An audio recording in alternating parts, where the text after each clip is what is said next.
আসসালামু আলাইকুম রহমতুল্লাহি ওয়া বারাকাতুহু।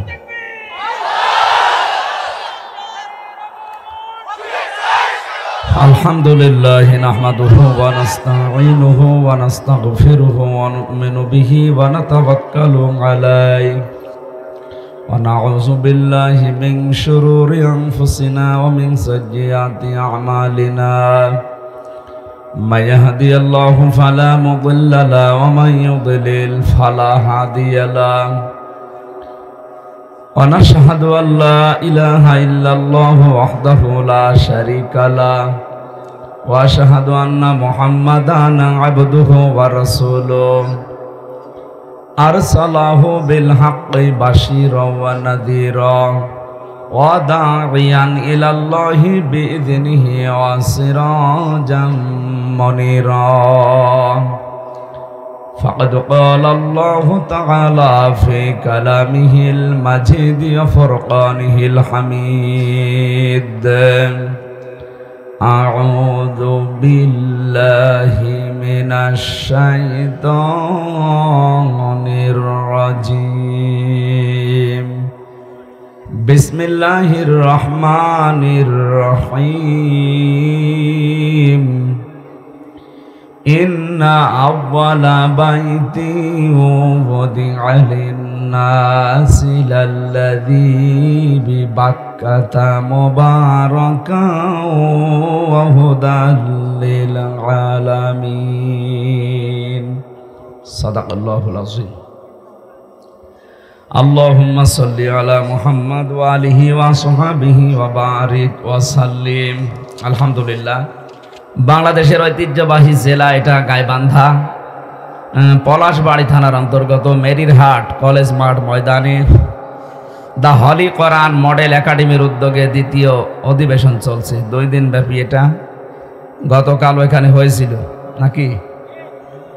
মহিলা প্রোগ্রাম। আজকের মাহফিলের প্রধান অতিথি সাবেক উপজেলা চেয়ারম্যান, উপজেলা পরিষদ পলাশবাড়ি গাইবান্ধা, বিশিষ্ট রাজনীতিবিদ, শিক্ষাবিদ, আলেমে দ্বীন, আমাদের অভিভাবক অধ্যক্ষ মাওলানা নজরুল ইসলাম আতালাল্লাহু উমরাহু ওয়া বারাকাল্লাহু ফি হায়াতি। বলেন আমিন। উস্তাদের লেবু নামটা মনে হয় আর না নিলে ভালো। নজরুল ইসলাম আর দরকার হয় শেষে একটা জিহাদি মিহাদি লাগিয়ে দেবে, এরকম কিছু দেবে না। এই লেবু দেওয়া একটা কেমন হয়ে যায়, এইটা আমার মনে হয় সামনে না দিলে ভালো। আল্লাহ যদি আমাদেরকে অন্তত কোরআনে কারিমের শাসন দেখার সৌভাগ্য দান করেন, এই মানুষগুলোর দ্বারাই হবে ইনশাআল্লাহ। এই জন্য সংসদে যখন ঘোষণা দেওয়া হবে গাইবান্ধার 3 বা 2 বা 1, এটা কত 3 আসন থেকে কথা বলার জন্য এখন দাঁড়াবেন অধ্যক্ষ মাওলানা নজরুল ইসলাম। আল্লাহ যেন এই শব্দটা শোনার তৌফিক আমাদেরকে দান করেন। সম্মানিত সভাপতি সার্জেন্ট মোহাম্মদ মাসুদ রেজা, এখানে উপস্থিত আছেন আমাদের শ্রদ্ধাভাজন ব্যক্তিত্ব, বাংলাদেশ জামাত ইসলামী মনোনীত গোবিন্দগঞ্জ এই আসনের সম্মানিত নমিনি, রাজনীতিবিদ, চিকিৎসাবিদ, জননেতা ডাক্তার মোহাম্মদ আব্দুর রহিম সরকার দামাত বারকাতুহুমুল আলিয়া। এখানে আমাদের অফিসার ইনচার্জ অলরেডি চলে এসেছেন, তার জন্য দোয়া করছি, দোয়া চাচ্ছি। মাওলানা হুসাইন আহমেদ, রবিউল ইসলাম সহ আন্দু হাফেজ সহ যারাই কথা বলেছেন, আল্লাহ তাদের কথাগুলো আমাদের মেনে চলার তৌফিক দিন। যত মানুষের নাম দিয়েছেন এমনি সময় নেই, আমরা একবারে দোয়া করছি তাদের জন্য।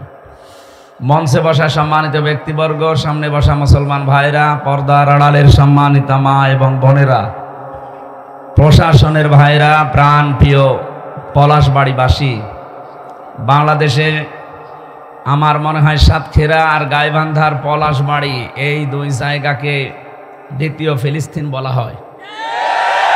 যে অত্যাচারে 15.5 বছরে হয়েছে, আমরা তো জেলের ভেতরে থেকেও আজ করতে পেরেছি।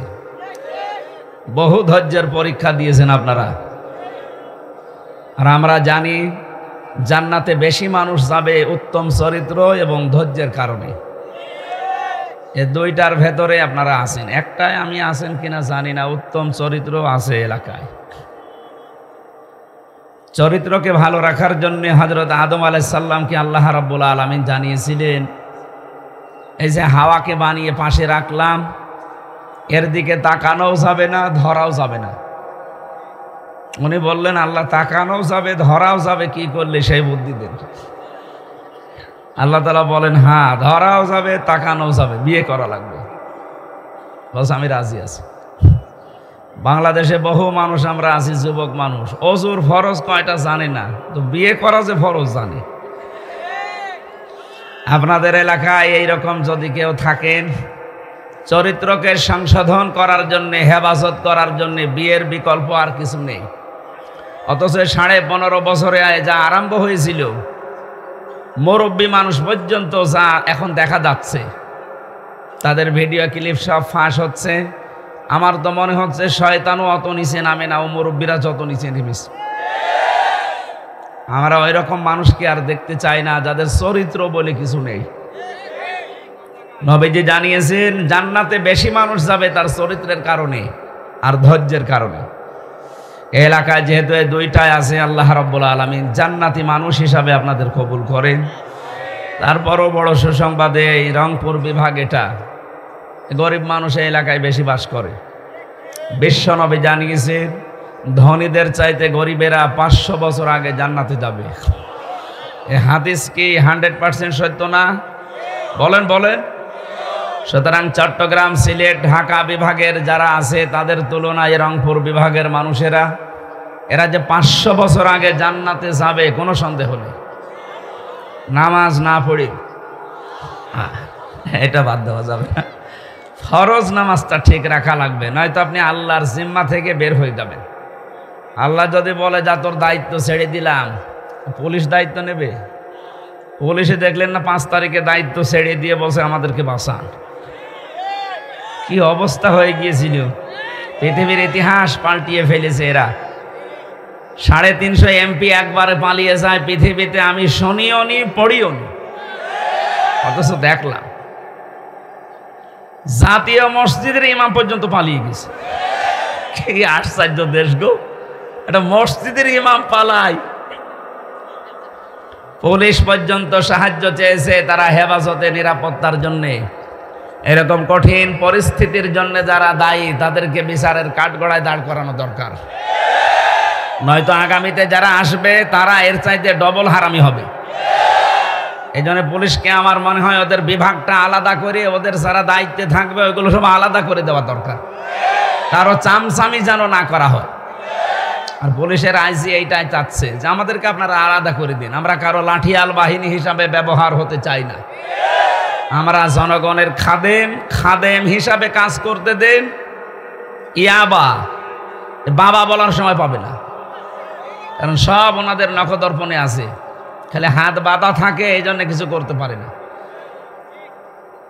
কারণ যারা নিয়ে আসে সবই তো ওই, কি কথা বলে না কেন? এই রংপুর বিভাগে যেখান থেকে এই বাবা ডাল এগুলো আসে, ওই সেই কক্সবাজারের টেকনাফ, ওখানে যিনি আল্লাহর ওলি বসে আছে বদি, ওনার মাধ্যমে এগুলো সব আসতেছে সারা দেশে। তো উনি একজন এমপি ছিল, ওনার বউ এমপি। যারা জালেম ছিল তাদের বড় একটা দায়িত্ব ছিল সেই লোকটাতে, তাকে এনার মতো ওসি এসপি কি বলবে, বললে ট্রান্সফার করে সেই দিয়ে আসবে খাগড়াছড়ি, বান্দরবন। বাধ্য হয়ে হাত বাঁধা ছিল, কিচ্ছু করতে পারতো না। কয়েকদিন আগে আমার মামলা সব খারিজ হয়ে গেছে, সবগুলো খারিজ হয়ে গেছে। বিচারপতি যিনি আছে উনি এইভাবে কাগজ দেখে বসে যে কি দেখে বিচার করবো, এত ভেতরে কোনো মাল নেই, সব খালাস করে দিল। আমি বলতে গেলাম যে মাননীয় বিচারপতি, আপনার কাছেই তো এই মামলা ছিল এই 3 বছর, অথচ তখন দেখতেন আর বলতেন না কিছু করার নেই, পরে আসে। অথচ আজকে যে কিছু বলছেন কোনো মাল নেই, আজকে কি নতুন ওহী নাযিল হচ্ছে। উনি এই কথাই আমার বলতো যে হুজুর আমার হাত বাঁধা ছিল। কি বাঁধা ছিল বলেন বলেন? আজ যেমন হাত খোলা আছে, ন্যায় বিচার করতে পারছি। আমরা চাই আগামীতে যারা এই দেশের দায়িত্বে আসবে, 1628 জন মানুষ এই দেশে দায়িত্ব পালন করে, মেন দায়িত্ব, তার ভেতরে ওসি সাহেব আছে। এই 1628টা চেয়ারের হাত যেন আবু সাইদের মতো খোলা থাকে, এভাবে হাত খুলে দেন, ওনারা ন্যায় বিচার কায়েম করে দেখাবে। খাবারের ছড়ি যতদিন পর্যন্ত আবু জেহেল আবু লাহাবের মাথার উপরে ছিল ততদিন মানুষ না খেয়ে মরিস, কিন্তু ওই ছড়ি যখন নবীজি মানুষ পাল্টিয়ে আবু বকরের হাতে ওমরের হাতে তুলে দিয়েছেন, বাড়িতে বাড়িতে খাবার পৌঁছিয়ে গেছে। এই ওসি থাকবে, শুধু সিস্টেমটা পাল্টিয়ে দেন। বাবা কোথায় আছে সব বের করে নিয়ে আসবে। হাত বাঁধা ছিল, আমরা চাই না এদেশে কিয়ামতের আগে আর কারো হাত বাঁধা থাক। এই কথা বলে না কেন? আরে আইনগুলো পাশ করতে হলে মদখোর, জুয়াখোর, বাবাখোর দিয়ে হবে না, এই মানুষগুলো লাগবে। এনাদের মতো 151 জন তৈরি করে দেন এদেশ থেকে। যত রকমের আইন আছে কোরআনে কারিমের সবগুলো আপনি চোখে দেখতে পাবেন। ৫ বছর তো বেশ দেখলেন, বাবা চালিয়েছিল, মানুষ দুর্ভিক্ষে মারা গেছে। আমি দেখি নাই কিন্তু শুনেছি আমার দাদার কাছে। দুর্ভিক্ষে মারা যায়নি স্যার? যখন বাবা চালিয়েছে তখন দুর্ভিক্ষে মারা গেছে দেশটা। পাশের জেলা বগুড়া, এখানকার কৃতি সন্তান শহীদ জিয়াউর রহমানও চালিয়েছে না, কাঙ্ক্ষিত মানের শান্তি নিয়ে আসতে পারে নাই, কারণ বাইরের বহির্বিশ্বের বহু চাপ ছিল। আপনাদের পাশের জেলা রংপুরে চাচা চালিয়েছে, পারে নাই। ভাবি চালিয়েছিল, পারে নাই। ববু চালিয়ে গেল, আমরা দেখলাম। এখন মাত্র দেখতে বাকি আছে এইটা দিয়ে, কোরআন শরীফ দিয়ে এই দেশ চললে কেমন দেখা যায়। 500টা আয়াত আছে এর ভেতরে, শরীয়তের বিধান 6666 আয়াতের ভেতরে 500 আয়াত শরীয়তের বিধান। এটা যদি সংসদে কায়েম করতে পারেন, আল্লাহর কসমে দেশটা মিনি জান্নাত হয়ে যাবে। আমি 500-র ভেতরে না খুব কম সময় আছে, কথা বোঝেন।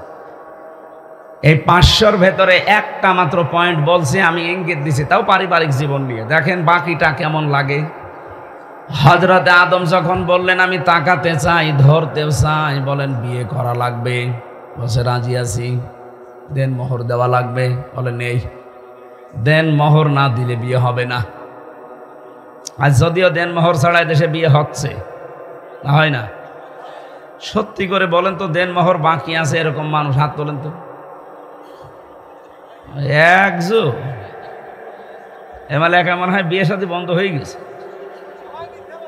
না না না, মিথ্যা কথা বলা যাবে না ভাই। যারা দেন মোহর দেননি, এটা দেওয়া লাগবে। এটা মাফ চাওয়ার বিষয় না, কারণ বউ তো এই বিধান দেয়নি। এই বিধান দিয়েছে কে?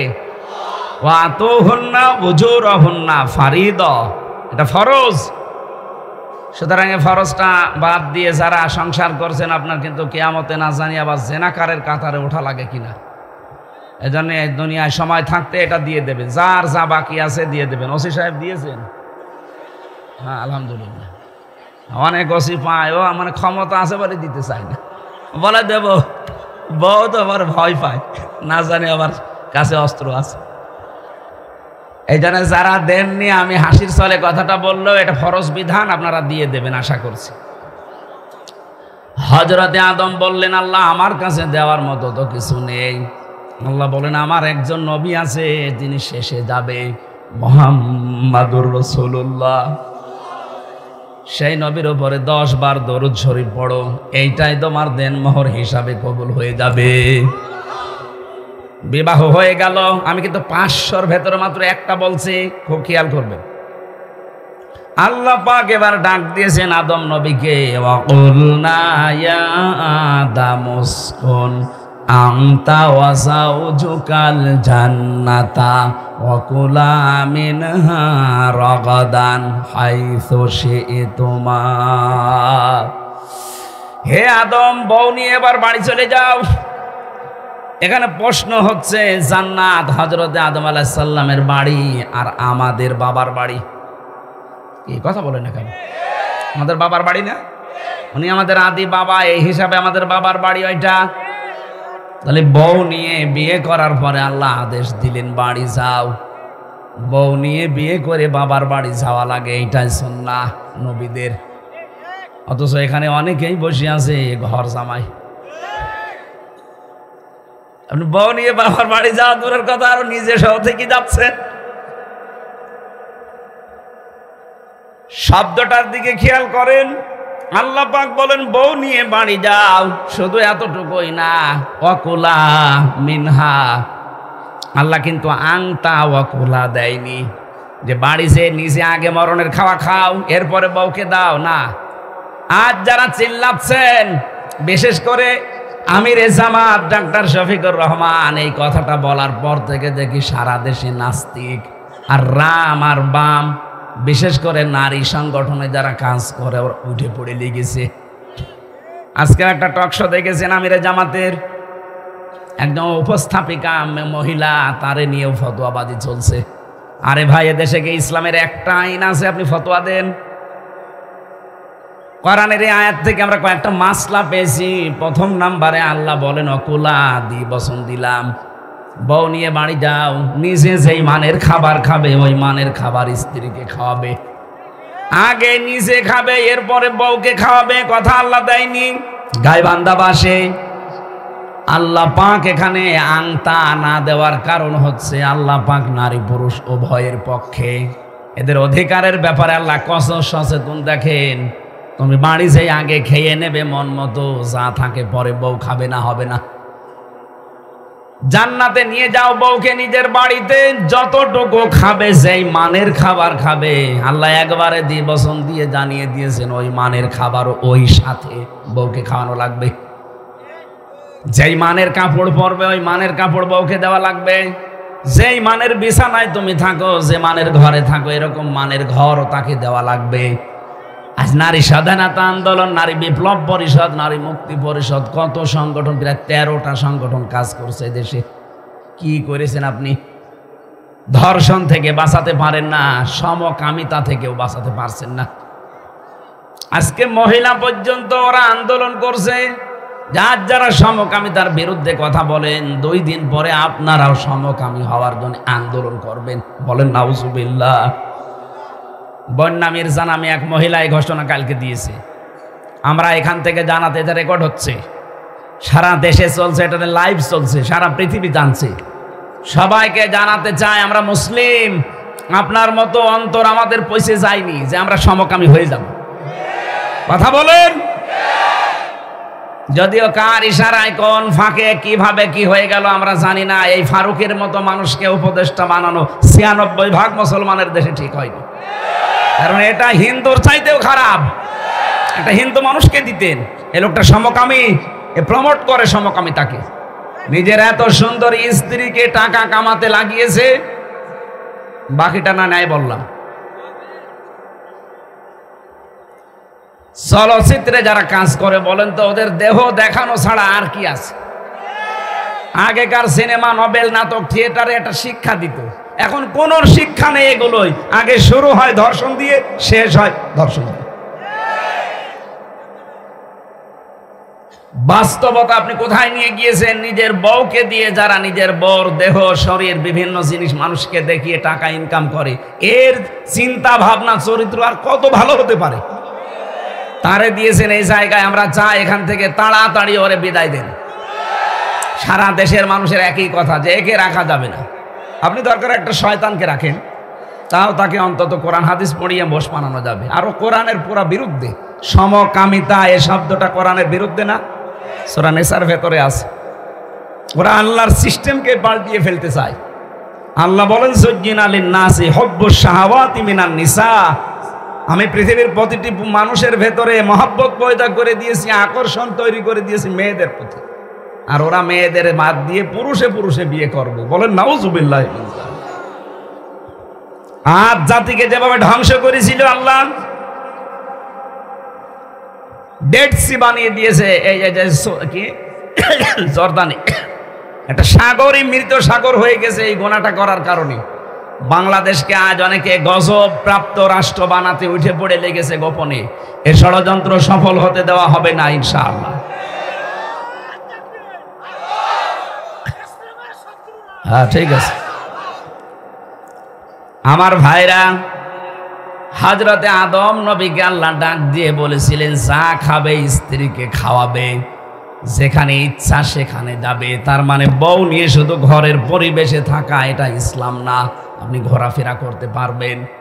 রগদান হাইসু শি'তুমা, যেখানে ইচ্ছা যাবেন, যা ইচ্ছা খাবেন, যা ইচ্ছা দেখবেন।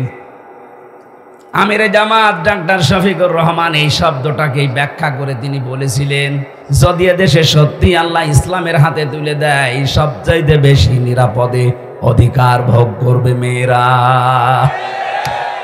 আমরা কোরআনের আয়াত বিশ্বাস করি না ওনার মতো? কথা বলেন না কেন? আমরাও চাই এদেশে আল্লাহর কোরআনের বিধান যদি চলে আসে, সবচাইতে বেশি নিরাপদে থাকবে মেয়েরা। ওয়ালা তাকরাবা হাদিহি শাজারা, এই গাছের কাছে যাবে না। এই গাছ মানে পেঁপে গাছ, হ্যাঁ না। আমরা অনেকে মনে করি গন্ধম গাছ, শুধু না। কিসের গন্ধম গাছ? শুধু যদি গন্ধম উদ্দেশ্য হবে, তাহলে কোরআনে আয়াত নাজিল করে এই ১৫০০ বছর পরে আমাদের কাছে জানাবে কেন?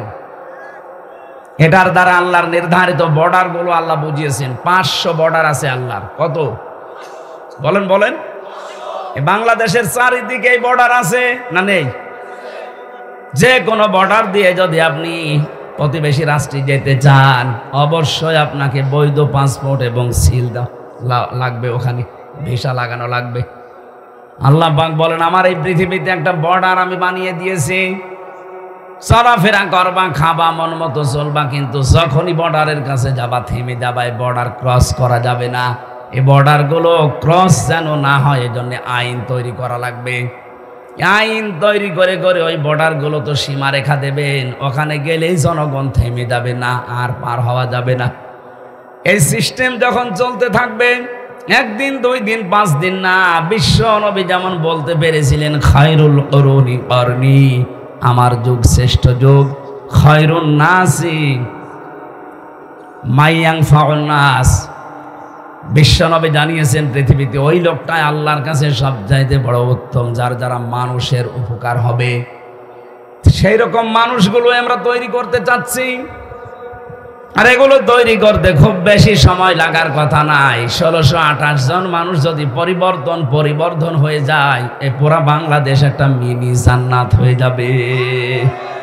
আল্লাহ সেইটা যেন আমাদের চর্ম চোখে দেখার পরে মরণ দেন। বলেন আমিন। দরুদ আর সালাম পড়ছে আমাদের নবী মুহাম্মদুর রাসূলুল্লাহ সাল্লাল্লাহু আলাইহি ওয়াসাল্লামের প্রতি। একটা গুরুত্বপূর্ণ তথ্য সবাইকে জানাচ্ছি। সূরা আলে ইমরান, এটার আয়াত নাম্বার 81 নাম্বার আয়াত। আল্লাহ রাব্বুল আলামিন বলেন, ওয়াইদ আখাযাল্লাহু মিসাকান নাবিয়্যিনা লামা আতাইতুকুম মিন কিতাবিন ওয়া হিকমাতিন সুম্মা জাআকুম রাসূলুম মুসাদ্দিকুল লিমা মা'আকুম লা তু'মিনুন্না বিহি ওয়া লা তানসুরুন্না। আমি প্রত্যেকটি নবীর কাছ থেকে এই অঙ্গীকার নিয়েছিলাম। ও গাইবান্ধাবাসী, খুব খেয়াল করে শুনবেন, কান লাগিয়ে। আপনার এই আয়াতি হেদায়েত পাওয়ার জন্য যথেষ্ট। প্রতিটি নবীর কাছে আমি এই অঙ্গীকার নিয়েছিলাম, যখন তাদের কাছে কিতাব আর হিকমত এসেছিল, এই কিতাব আর হিকমতের দ্বারা, যে তোমাদেরকে আমি কিতাব দিয়েছি, হিকমত দিয়েছি। হিকমত মানে বিশেষ জ্ঞান, তোমাদেরকে আমি কাউকে কাউকে দিলাম। তোমাদের পরবর্তীতে একজন আসতেছে, ওই নবী এসে তোমাদের কিতাব এবং হিকমতের সত্যতা প্রমাণ করবে। যখন তিনি এসে যাবে তোমাদের কাছে, লা তু'মিনুন্না বিহি ওয়া লা তানসুরুন্না, তাকে তোমরা বিশ্বাস করবা, ঈমান আনবা তার প্রতি এবং তাকে সাহায্য করবা। আমার প্রশ্ন হচ্ছে, যার কথা এই আয়াত দ্বারা প্রমাণ পাওয়া যায়, তিনি হচ্ছেন আমাদের নবী মুহাম্মদুর রাসূলুল্লাহ। কথা বলা লাগবে। এই নবীর কথা আল্লাহ আয়াতের ভেতরে ইঙ্গিত দিচ্ছেন, সুম্মা জাআকুম রাসূল। এই যে 1 বছর দিয়েছে, তোমাদের কাছে আসবে একজন রাসূল, মুসাদ্দিকুল লিমা মা'আকুম, তোমাদের সাথে যা আছে তার সত্যতা প্রমাণ করে দেবেন তিনি বলবেন, হ্যাঁ তাওরাত সত্য, জাব্বুর সত্য, ইনজিল সত্য, 100টা সহিফা সত্য। এ কথা তিনি বলবেন। তিনি বলেছিলেন না, বলেন নাই? বলেছেন, কিন্তু জানিয়েছেন যে তাদের উম্মতেরা তাদের নিজেদের স্বার্থে তাদের কিতাবগুলো উলট পালট করে ফেলেছে, পরিবর্ধন করেছে, কিন্তু কিতাবগুলো আল্লাহর। কিতাব কার? তোমাদের উচিত হবে এখন লা তু'মিনুন্না বিহি ওয়া লা তানসুরুন্না। লাম দিয়েছেন আল্লাহ, অবশ্যই তার প্রতি তোমরা ঈমান আনবে, তাকে বিশ্বাস করবে এবং তাকে সাহায্য করবে। এতে প্রথম শব্দটা লা তুমিনুন্না বিহি, তার প্রতি ঈমান আনবে। আমার তো মনে হয় এখন যদি মুসা নবীও দুনিয়ায় আসে, সে যদি মুহাম্মাদুর রাসূলুল্লাহর প্রতি ঈমান না আনে, সেও জাহান্নামে যাবে। মুসা নবীর মতো মানুষ যদি এ জামানায় এসে তার প্রতি ঈমান না আনার কারণে জাহান্নামে যাওয়া লাগে, আপনি কি হয়ে পড়েছেন? বলেন আমি কি আল্লাহর হুকুম মানি না? হ্যাঁ আপনি মানেন, আপনি নামাজ পড়েন, রোজা রাখেন, হজ করেন, দান সাদকা করেন। এই যে চারটা কথা বললাম, এটা হুকুম কার? আল্লাহর। কার? বলেন বলেন। আল্লাহর হুকুম আপনি মানছেন, কিন্তু এই জামানার প্রেরিত পুরুষ যিনি, যেই দিন তাকে পাঠিয়েছে ওই দিন থেকে শুরু করে কিয়ামত পর্যন্ত একজন প্রেরিত পুরুষ আছে, তার নাম মুহাম্মাদুর রাসূলুল্লাহ। আপনি যদি সত্যি আখিরাতে বিশ্বাসী হয়ে থাকেন, কিয়ামতে যদি নাজাত পেতে চান, মরণের সময় যদি আপনি সত্যি ঈমানটা নিয়ে মারা যেতে চান, যিনি প্রেরিত পুরুষ এখন আছে কিয়ামত পর্যন্ত, যার ঘোষণা, তার প্রতি বিশ্বাস করা লাগবে না? বলেন বলেন। এবার আমার প্রশ্ন, তিনি রসুল হয়েছেন, নবী হয়েছেন কত বছর বয়সে? 40। বলেন না কেন? 1 থেকে 40 বছর পর্যন্ত তাকে আরব জাহানে কেউ নবী বলতো, কেউ রসুল বলতো। কি বলতো? আল আমিন আস সাদিক, অথবা মোহাম্মদ ইবনে আব্দুল্লাহ, আব্দুল্লাহর ছেলে মোহাম্মদ। তাকে যখন রসুল বলা, নবী বলা আরম্ভ হয়েছে, তখন তার বয়স কত? আরো জোরে। 40 থেকে 63 কত বছর হয়? 23-এর ভেতরে 13 বছর তিনি মক্কায়। এই 13 বছরের জীবনে শুধু মার খেয়েছেন। এদেশের আজ হাজারো লক্ষ মানুষ বলে, হুজুর এই 13 বছরের কথা বলতে পারেন না, একটু কান্নাকাটি করি। বললাম 13 বছরের কথা বলে আপনাদেরকে আমি কান্নালাম, কিন্তু বাকি এখনো যে তার জীবনে 10 বছর ছিল মদিনায়, আর 10 বছরই তিনি রাষ্ট্রপতি ছিলেন। কথা বলে না কেন? ওই কথাটা যখনই তুলে আনি তখনই বলে, হুজুর এটা তো দুনিয়ার কথা, এটা রাজনীতি, আপনার ঈমান তো আনা হচ্ছে না। আল্লাহ যে বললেন লা তুমিনুন্না বিহি, তার প্রতি ঈমান আনো। আপনি তো 13 বছর ঈমান আনলেন, 10 বছর আনেন না, আপনি অর্ধেক ঈমানদার। কথা বুঝতেছেন? শুধু ঈমান আনলেই হবে? এখানে শব্দটা কি? ওয়ালা তানসুরুন্না, তাকে সাহায্য করা লাগবে। প্রশ্ন আমার, এখন তিনি আছে, এই জবাব দেন না কেন? তিনি নেই, কিন্তু কিয়ামত পর্যন্ত আয়াতটা থাকবে না। কি মিন করেন আপনি? কিয়ামত পর্যন্ত হয়তো নবীজি এখানে নেই, থাকবেন না, কিন্তু তার নায়েব আছে। এই যে এটা দেখতে পাচ্ছেন, এটা তার নায়েব, স্থলাভিষিক্ত। উনি যা যা করেছেন, যা সাহায্য পেয়েছেন, ওনাকেও তাই তাই করা লাগবে, ওনাকেও সেই সাহায্য করা লাগবে। শুধু উনি না, যত মানুষ এলেম পেয়েছে দুনিয়া এবং এলেমের ওপরে আমল করেছে, তাদেরকে আপনি বিশ্বাস করবেন, ঈমান আনবেন, তাদের প্রতি আপনি সাহায্য করবেন। প্রশ্ন আসতে পারে, হ্যাঁ জাতীয় মসজিদের ইমাম কি আলেম ছিলেন না? নামে আলেম ছিলেন, কামে জালেম ছিলেন। নাই তো সেই লোকটা নৌকা নিয়ে দাঁড়াতে পারে? বলেন, একটা মানুষ কোনোদিন নৌকা মার্কা নিয়ে দুনিয়ায় ভোটে দাঁড়ায়? আরে ভাই, কুকুর মার্কা নিয়ে দাঁড়াতেন, তাও পাশ করতেন। আপনি জানছেন লোকটা জালেম। হাদিস শরীফ এটা কেউ যদি জেনে শুনে কোনো জালেমকে সাপোর্ট দেয়, কিন্তু লোকটা জানে যে লোকটা জালেম, সে যেন নবীর উম্মত থেকে বের হয়ে যায়। ও তো নিজে জানতো যে জালেমা হাজার হাজার মানুষকে গুম করেছে, খুন করেছে, আয়না ঘরে রেখেছে, কত মানুষকে মিথ্যা মামলা দিয়েছে, মিথ্যা সাক্ষী দিয়েছে, জানতো না? এই যে জানার পরও কওমি জননী উপাধি দিলেন কোন কারণে? আপনি আলেম আর নেই, কারণ জ্ঞান অনুযায়ী আপনার আমল হয়নি, আপনি জালেম।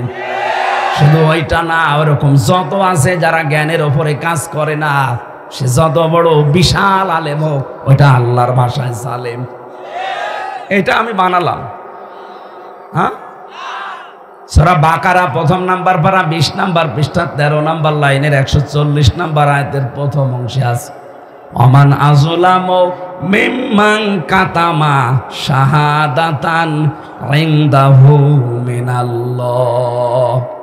আল্লাহ পাক বলেন বড় জালেম তো আমার দৃষ্টিতে ওই লোকটা, যেই লোকটা তার জ্ঞান অনুযায়ী আমল করে না, কোরআনের জ্ঞানগুলো দুনিয়ার স্বার্থ পেয়ে গোপন করে দেয়। আর এরকম আলেম এই 15.5 বছরে বেশি ছিল।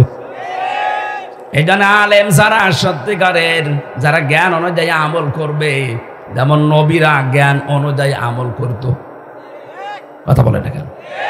তাদের কি হয়েছিল আপনি সূরা ইয়াসিনের তাফসিরে পড়বেন 30 নম্বরে, ইয়া হাসরাতান আলাল ইবাদ মা ইয়াতিহিম মির রাসূলিন ইল্লা কানু বিহি ইস্তাহজিউন।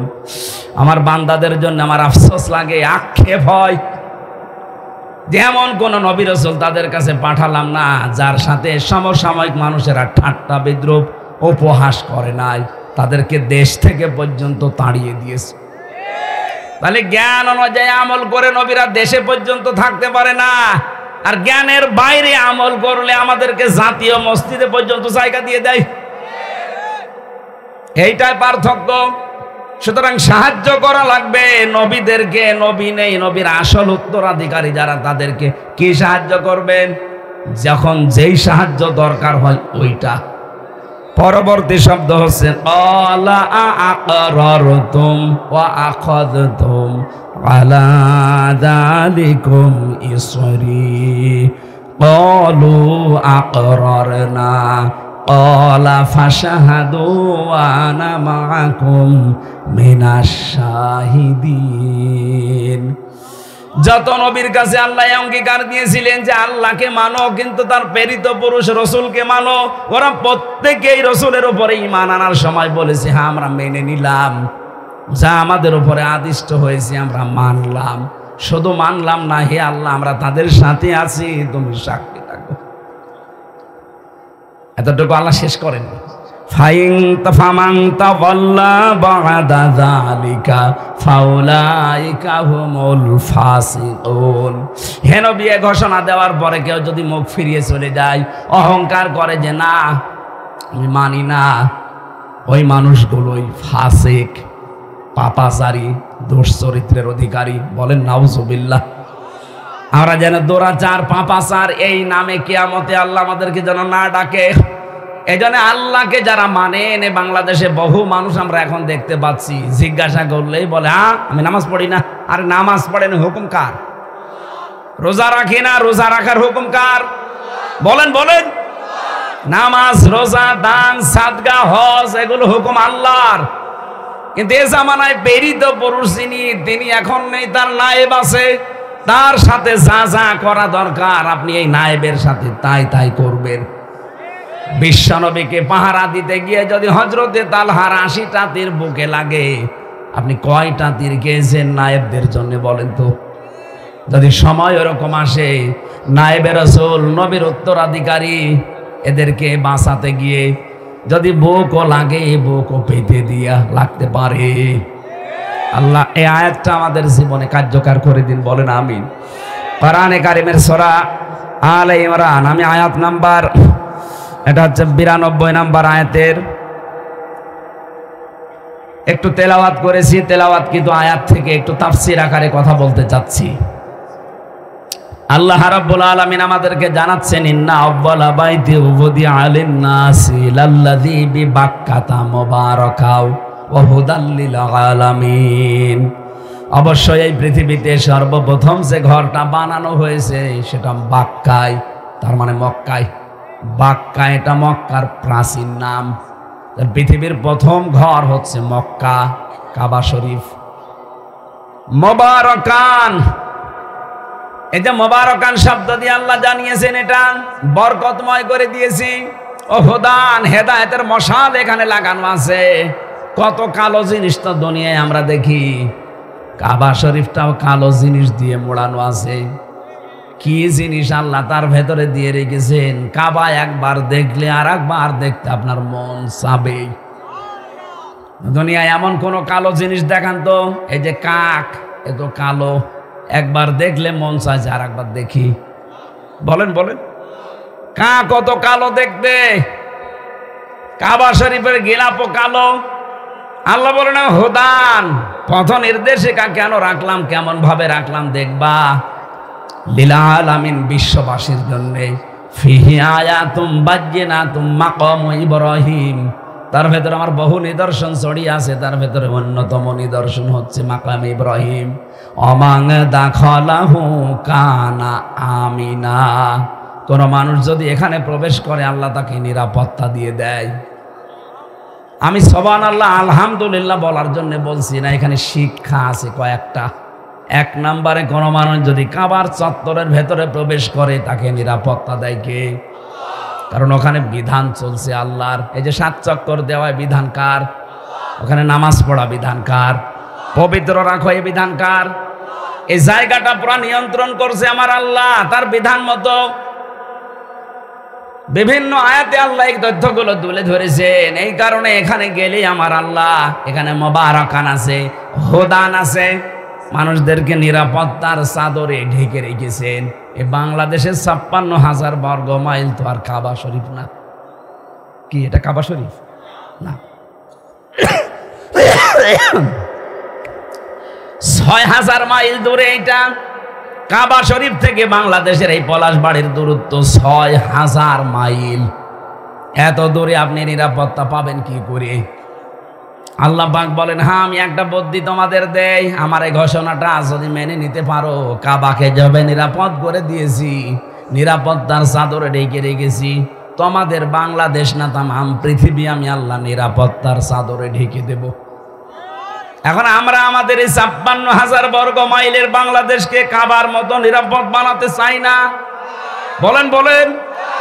চাচা এরশাদ তো বলেছিল, ঘরে থাকলে ঘুম, বাইরে থাকলে ঘুম। আমরা এইটা চাই না। আমরা এমন একটা চত্বর বানাতে চাই বাংলাদেশকে, যেখানে কাবা শরীফের মতো আমরা নিরাপদ, স্বস্তি, শান্তি নিয়ে চলাফেরা করতে পারি। এবার আসেন এই আয়াতের ব্যাখ্যায় আল্লাহ নিজে জানাচ্ছেন। সূরা আনআম 82 নম্বর আয়াত, আল্লাযীনা আমানু ওয়া লাম ইয়ালবিসু ঈমানাহুম বিযুলমিন উলাইকা লাহুমুল আমনু ওয়া হুম মুহতাদুন। রব্বুল আলামিন বলেন, যারা ঈমান আনে আর ঈমানের সাথে যদি শিরিক মিশ্রণ না করে, এখানে জুলুম মানে শিরিক, যারা তাদের ঈমানের সাথে বিজুলমিন মানে বিশিরকিন, শিরিককে মিশ্রণ করবে না, উলাইকা লাহুমুল আমনু, এই মানুষগুলো আমি আল্লাহর পক্ষ থেকে নিরাপত্তার হকদার। তাহলে আমরা নিরাপত্তা যদি চাই, দেশে শিরিক মুক্ত বাংলাদেশ গঠন করা লাগবে। আমাদের আর চিন্তায় চেতনায় শিরিক, আমাদের কাজে কর্মে শিরিক, বিশ্বাসে শিরিক, আমাদের কর্মজীবনেও শিরিক। এই জন্য শিরিক থেকে পবিত্র হয়ে যে মানুষগুলো মরণের বিছানায় আছাড় দিয়ে পড়বে, আল্লাহ সুসংবাদ দিয়েছেন তাদের জন্য, খুব ভালো করে শুনবেন।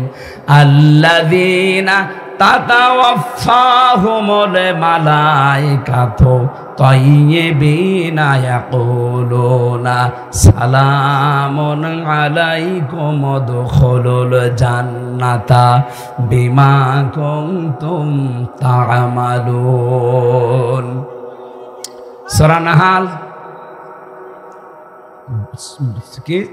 32 নম্বর আয়াতে আছে, মানুষ যখন মরণের বিছানায় আছাড় দিয়ে পড়ে যায়, ফেরেশতারা তখন আসে তার কাছে, যার জীবনটা তজ্জিবিন। তজ্জিবিন মানে শুধু এই পোশাকের পবিত্রতা না, তজ্জিবিন মানে শুধুমাত্র শরীরের পবিত্রতা না, আপনার চিন্তা, চেতনা, বিশ্বাস, আকীদা, কর্মজীবন, আপনার পরিবার, সমাজ এবং রাষ্ট্র সব যখন আপনি পবিত্র মুক্ত করার চেষ্টা থাকবেন, যে আমি শিরিক মুক্ত করব, কুফর মুক্ত করব, জুলুম মুক্ত করব, বিদআত মুক্ত করব, এগুলো থেকে যখন মুক্ত হয়ে দেশটা আপনি উপহার দেবেন, বিছানায় পড়ার সঙ্গে সঙ্গে ফেরেশতারা এসে বলবে, সালাম। ও বান্দা, তোমার পবিত্র করার জন্যে তোমার দেহ, শরীর, তোমার কর্মজীবন, তোমার অর্থ সম্পদ সব কিছুকে পবিত্র করার জন্য বহু চেষ্টা তুমি করেছো। এই চেষ্টার ফল আজকে এই সালাম, শান্তি তোমার উপরে। উদখুলুল জান্নাহ, প্রবেশ করো ওই জান্নাতে, বিমা কুনতুম তা'মালুন, যে কাজগুলো করেছিলে তার বিনিময়ে। জোরে বলেন সুবহানাল্লাহ।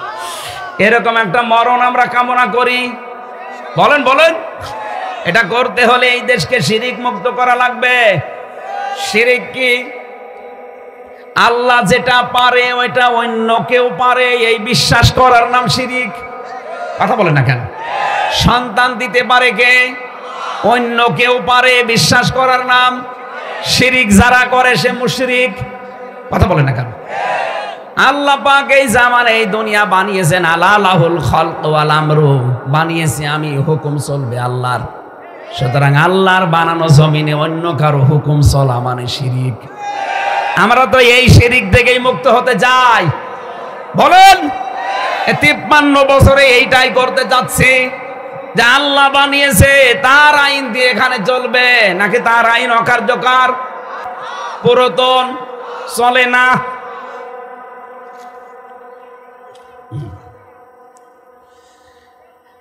এই জন্য বাস্তবতা হচ্ছে আয়াতের মূল শিক্ষা, যেহেতু আল্লাহ বানিয়েছে, আল্লাহর আইন দিয়ে না চললে অন্য কিছু যদি চলে সেটা শিরিক হয়ে যাবে। আমরা এই শিরিক আমাদের এই দেশে আর সামনে দেখতে চাই না। আল্লাহর আইনে দেশে চলবে, এটা ফেরেশতারা চালাবে। আপনি হয়তো মনে করতে পারেন যদি দিলাম, যদি না হয়, আরে ভাই, না হওয়া হওয়া আপনার বিষয় না। হযরত ইব্রাহিম অগ্নিকুণ্ডে যখন জ্বালিয়ে দিচ্ছিল তাকে, ও ব্যাঙ কোনোদিন বিশ্বাস করে না যে আমার এই পোষাবে বিশাল অগ্নিকুণ্ড লিবে যাবে না, কিন্তু সে শুধু সাহায্য করেছিল। আল্লাহ এইটাই কবুল করে ব্যাঙের পোষাবো পাক বানিয়ে দিয়েছেন। আপনার হয়তো একটা টিপে কিছু হবে না, কিন্তু আল্লাহর আইন যারা চাই না তাদের চাইতে অন্তত যারা চাচ্ছে আপনি বোঝাতে চাইবেন ওই ব্যাঙের মতো আল্লাহ আমি কিন্তু দিয়েছি, হওয়া না হওয়া তোমার ব্যাপার। তারপর একটা সুসংবাদ দিয়ে যাচ্ছে, এই বাংলাদেশে আগস্টের 5 তারিখের আগ পর্যন্ত এদেশে মাত্র 100 জনের 15 জন মানুষ চাইতো যে ইসলাম দেশে কায়েম হোক। কিন্তু আগস্টের 5 তারিখের পরে আমি 17 দিনের একটা হিসাব পেয়েছিলাম। তার মানে আগস্ট মাসের 31 তারিখে আপনি ধরেন, এই 31 তারিখ পর্যন্ত যে জরিপ বাংলাদেশে ছিল, 100 জনের প্রায় 58 জন মানুষ তখন চাইতো এদেশে ইসলাম কায়েম হোক। এখন আপনি ভ্যান চালক 10টা জিজ্ঞাসা করবেন, এর 10টার ভেতরে 8টাই বলবে আমরা এদেশে ইসলাম চাই। এত সুযোগ আল্লাহ তৈরি করে দিয়েছে, এটা যদি একবার হাতছাড়া করে ফেলেন 50 বছরের সুযোগ আর আসবে না। আমরা এই সুযোগটা কাজে লাগাতে চাই না? বলেন। কাবার মতো আমরা এই বাংলাদেশটাকেও নিরাপত্তার চাদরে ঢেকতে চাই, আর নিরাপত্তা দিতে পারে যিনি সালাম। সালাম কে? সালাম মানে শান্তি। সালাম মানে উনি শান্তি দিতে পারবে না? উনি পারবে, কিন্তু ওনার বিধান লাগবে। আল্লাহর বিধান ছাড়া যে সম্ভব না, এটার প্রমাণ আমি নিজে। আপনি দেখলেন না 3 বছর খালি হাত বাঁধা ছিল বলে পারে নাই, একটু হাত ছেড়ে গেছে, উনি আমার রায় দিচ্ছে যে আপনি খালাস। তাহলে হাত যদি আল্লাহর আইন দিয়ে এখন খুলে দেওয়া যায়, এই দেশে কত কিছু বের হবে আপনি বুঝতে পারছেন? কেউ আর বিনা কারণে, এই যে ভূমি মন্ত্রীর দায়িত্ব দিয়েছিল একজনকে, এই লোকটা 620টা বাড়ি বানিয়েছে পৃথিবীতে। ওর বাড়ি কয়টা লাগবে? আমি একটা বাড়ি বানিয়েছি আমার বাবার বাড়িটাও, তাই আমার মনে হচ্ছে বেশি হয়ে গেল। আর শয়তানের 620টা বাড়ি, ওর হায়াত মনে হচ্ছে 2000 বছর। ও তো আর কয়দিন পরে পটল তুলবে। কথা বলেন না কেন? তো এখন বয়স কমপক্ষে 55-60 বছর, আর বেশি দিন বাঁচলে আর 20 বছর নাই বাঁচবে। যে 620টা বাড়িতে 20 বছরের ভেতর আপনি থাকবেন কোন দিন? এগুলো যদি ভ্যান চালকদের মতো উপায় করা লাগতো, কেনার মতো হালাল টাকা হয়তো, তাহলে আজ 1 লাখ টাকা দিয়ে দিত। 5000 টাকা এমনি দিচ্ছে। নিকালে উল্টা পাল্টা ধারণা করো না, উনি এমপি দাঁড়াবে, উনি 1 লাখ দিলে কি হয়তো 1 লাখ টাকা লাগবে না? হ্যাঁ, অনেকে সালমান এফ রহমান দরবেশের মতো 7টা ব্যাংক থেকে 36,000 কোটি টাকা আগেই মেরে খেয়েছে যে টাকা দেবে। আমার কুষ্টিয়ার হানিফ সাহেব, আমার মনে হয় উনি এমপি হওয়ার পরে এই 10 বছর এমপি, আর 5 বছর তো উনি ছিল না, এই 10 বছরে খুলনা অঞ্চলে, বাগেরহাট, খুলনা, সাতক্ষীরা, এই 3টা জেলার যত মাছের ঘের আছে, যদি 100টা থাকে তার ভেতরে 70টা উনার। আমি একটা উদাহরণ দিলাম, 100টা মাছের ঘেড় আছে, তার ভেতরে 70টা ওনার। বলেন আল্লাহ তো সব ওই মানে এসে আরশ থেকে ওনারা দিয়ে গিয়েছে। ওনার ভাইয়ের বউ একটা হাই স্কুলের না প্রাইমারি স্কুলের মাস্টার, কয়েক হাজার কোটি টাকার মালিক একটা প্রাইমারি স্কুলের মাস্টার। বলেন সুবহানাল্লাহ। এই চলছিল দেশে। এই জন্য দেশটা যদি আমরা সত্যি নিরাপদের চাদরে সাজাতে চাই, শিরিক মুক্ত দেশ গঠন করতে হবে। আর শিরিক যেহেতু আল্লাহর আইনের বিরুদ্ধে যা আছে সব শিরিক, আমরা সামনে সব জায়গা থেকে শিরিক মুক্ত একটা দেশ উপহার দিতে চাই। শিরিক বিল জাত, শিরিক বিল সিফাত, শিরিক বিল ইখতিয়ারা, শিরিক বিল হুকুক, 120 প্রকার আছে শিরিক। এগুলো থেকে আমাদের ব্যক্তি, পরিবার, সমাজ, রাষ্ট্র, বিশ্বাস, আকীদা সব আমরা পরিবর্ধন এবং আমরা মুক্ত করব ইনশাআল্লাহ। এই আগামীতে এই মাহফিলটা রাতের বেলা হোক এবং বড় হোক, আপনারা চান না? এনারা যেন যারা দিয়েছে একটা ছোট্ট একটা স্কুল মনে হয়, কোরআনের স্কুল, এনাদের কালেকশন হয়নি। আপনারা টাকা পয়সা যারা নিয়ে এসেছিলেন, বাড়ি নিয়ে যেন না দয়া করে, তাহলে এরা সাহস হারিয়ে ফেলবে। আপনার এই টাকা পয়সা যদি কোরআন প্রচারে কাজে না লাগে, তো কি করবেন? আপনার টাকাও সালমান এফ রহমানের মতো কি আবার সরকার নিয়ে নেবে? অন্তত যা এনেছেন দেওয়ার জন্য একটাও যেন বাড়ি নিয়ে যেন না, এনাদের কাছে একটু দিয়ে যাবে।